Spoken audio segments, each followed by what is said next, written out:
I woke up to a miracle today. Triggers stay as I find my way. No judgment to lead astray. In this peaceful All right, state welcome back. I Ready for another deep dive into A Course in Miracles? Yeah, always ready for this. So yesterday, lesson 10, Huh.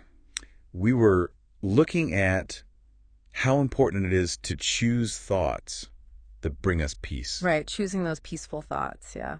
And today, lesson 11, it sort of takes that idea and just like blows it wide open. It does, it really does. It's a pretty powerful lesson. Because it basically tells us that our thoughts, they're not just like internal things.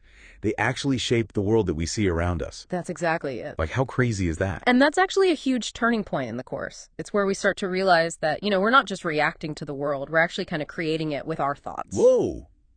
Okay, so before we get too far into that, let's actually hear what lesson 11 says, okay? Okay, sounds good. So it goes, my meaningless thoughts are showing me a meaningless world. This is the first idea we have had, which is related to a major phase of the correction process, the reversal of the thinking of the world. It seems as if the world determines what you perceive. Today's idea introduces the concept that your thoughts determine the world you see. Powerful stuff. Right.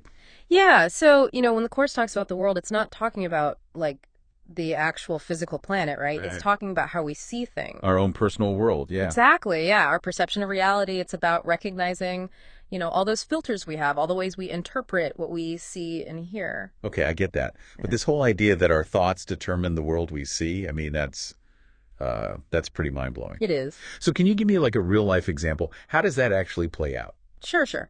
Let's say, okay, imagine you're at a park, right? And there's a group of kids playing basketball. Okay. Now, one person might look at them and think, man, look at those kids. They're having so much fun. Uh-huh. Maybe it brings back memories like, I wish I could be that carefree again. Right. But then another person might see the same group of kids and their thought is, ugh, they're so loud. I wish they'd go play somewhere else. Totally. And it's the same kids. Same kids, same park. But two totally different experiences. Exactly. And it's all because of the thoughts those two people are bringing to the situation. Okay. Yeah, I see that. So if our thoughts are so powerful, how do we actually start to see the world differently? Well, lesson 11, it gives us some tools to work with. Okay, good. Like it encourages us to look at everything around us like with fresh eyes. Yeah. Like we're seeing it all for the first time. Okay, like a beginner's mind. Exactly. And it also talks about repeating a certain affirmation throughout the day. Oh, right, the affirmation. My meaningless thoughts are showing me a meaningless world. Yeah, and the instructions even say, move your eyes rapidly while you're saying the words slowly. Yeah. I always thought that was a little strange. Why would we do that? It might seem odd, but I think it's all about breaking those old patterns, Oh, okay. like shaking things up a bit.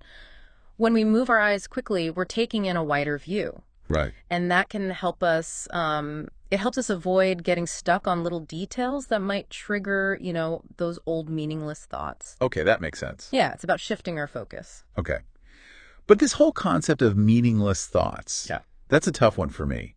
How does that fit in with, the idea of forgiveness in the Course? Well, when we start to see that our thoughts are creating our reality, we also start to see that everyone else, they're doing the same thing. Okay. They're also operating from their own set of, meaningless thoughts. Right. So someone who seems angry or hurtful, maybe they're just caught in a loop of fear or resentment, and that's distorting their perception. So recognizing that can help us be more forgiving. Absolutely. Instead of blaming them for how we feel, we can start to see their actions and even our own reactions with more compassion. Wow. So understanding that my thoughts are shaping my experience, that actually makes it easier to forgive others. Yeah, it shifts the focus. It takes us away from being a victim and puts us back in the driver's seat. We get to choose our thoughts and create a more peaceful experience. Powerful stuff. You said earlier that lesson 11 is a turning point in the Course. Yeah, I did. Why is that? Because it's the beginning of what the Course calls the reversal of the thinking of the world. Right. We start to see that we're not just at the mercy of our circumstances. We actually have the power to choose thoughts that lead to peace, love, and understanding. So I want you to think for a minute.